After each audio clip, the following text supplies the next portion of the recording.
Have you ever wondered if you could build your own pirate crew to find the One Piece? I have decided to take on that task and do it myself. However, there's a twist. I'm not allowed to use any characters in One Piece, only characters from other media. But there are some rules, so let's get started. Rule number 1. They have to make sense in that particular role. I can't just grab a group of the most powerful characters imaginable and put them in a crew. They have to make some sense in their own roles. For example, I picked captain, navigator, swordsman, shipwright, cook, archaeologist, and a musician. I also added 3 combatants, as every crew has these types of members, so these characters that I picked would fit in that respective role. Rule number 2. The crew has no knowledge about the One Piece world, similar to how Luffy was in episode 1. They only know is that their goal is to find the One Piece, and prior to this video, the crew was already formed. So basically we are starting from episode 1, just like Luffy, and this also means that we are 2 years behind from the current timeline. With all the rules being set, let me introduce you to the crew and explain why I think they would find the One Piece with relative ease. Aquaman is the most obvious choice to be the captain of this crew. He is the king of the sea, and all his powers revolve around the water and the sea. He can control the ocean utilizing the best weapon in all of One Piece against any Devil Fruit user that come against us. Even against non-Devil Fruit users, he has the ability to capsize their ships with big waves, or have the ability to call on the Sea Kings to do his bidding. We would essentially have the strongest person in the entire One Piece world. And he would also have the ability to communicate with Sea Kings, knocking down one of the 3 ancient weapons.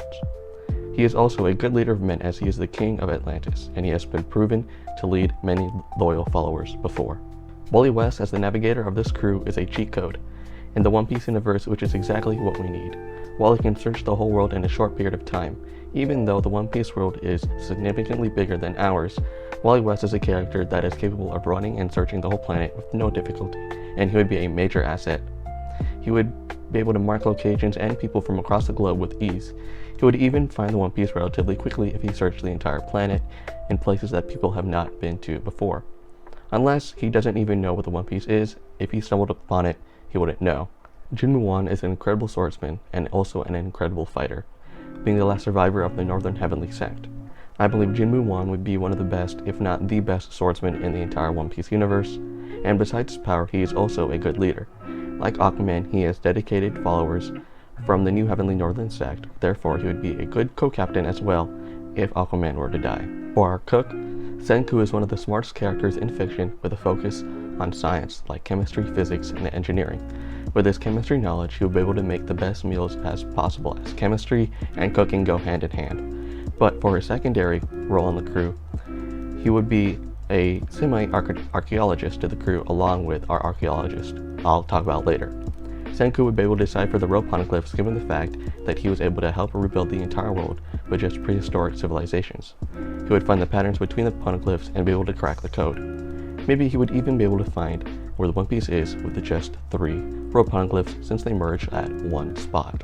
For our archaeologist, Toph is a master earthbender and has the ability to manipulate any earthly substance to her choosing, so when digging up artifacts or finding rope poneglyphs, she would help us find them very easily.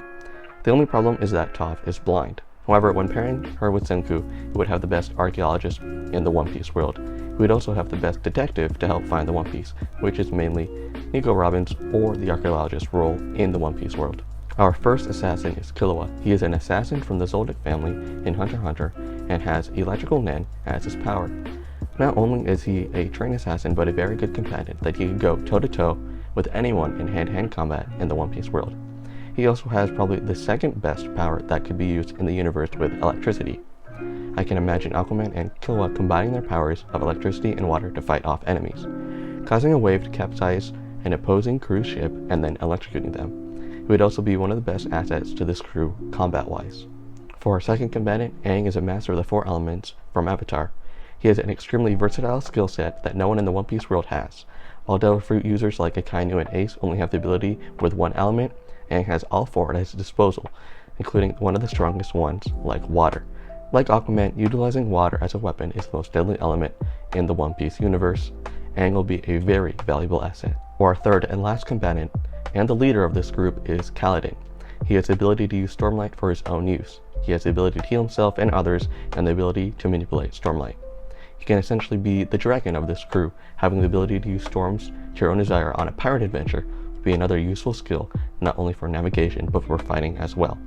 On top of this Stormlight, he is also a good warrior, and a great leader, shown as he is the leader of Bridge 4. So I'm placing him as the leader of these 3 combatants. Our musician is Kenji. Not only is he a great musician, but he has helped take down a worldwide cult, and he has the aura to stand down people that are opposing him with just his music. He could bring good vibes and music to this crew with the ability to help solve the mystery of what the One Piece is, as he was shown helping solve who Friend was.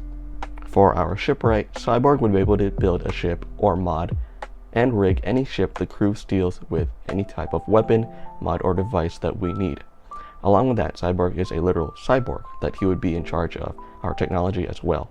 If we meet Vegapunk, he would be able to easily download and access any knowledge that Vegapunk has, allowing us access to many historical records that we can use to our advantage. Our second shipwright is Elliot Alderson. He would help Cyborg with modifying the ship with his hacking abilities, and he would be able to help mod and update Cyborg himself. Other than that, he has no fighting ability, just like Kenji, but he was the main catalyst for taking down a cult. And to be honest, I just wanted to include him into the crew. In conclusion, I'm pretty sure I've built a crew capable of finding the One Piece with little to no difficulty. Along with the ground rules I said in this video, this crew will be able to fight off against any crew that tries to go for the One Piece as well. The Yonko crews don't have the amount of firepower in order to fight us, or the versatility in order to fight us for the rogue poneglyphs. The world government are not capable of stopping us as well, given we don't know Imu's power yet. However, if we needed to raid Marishawa using Toph's and Aang's earthbending abilities, we could climb the red line and also handle them as well. No foe or enemy in the One Piece world will be able to stand against this crew that I have built. Let me know what you guys think about this crew, and make sure to tag your own crew in the comments below.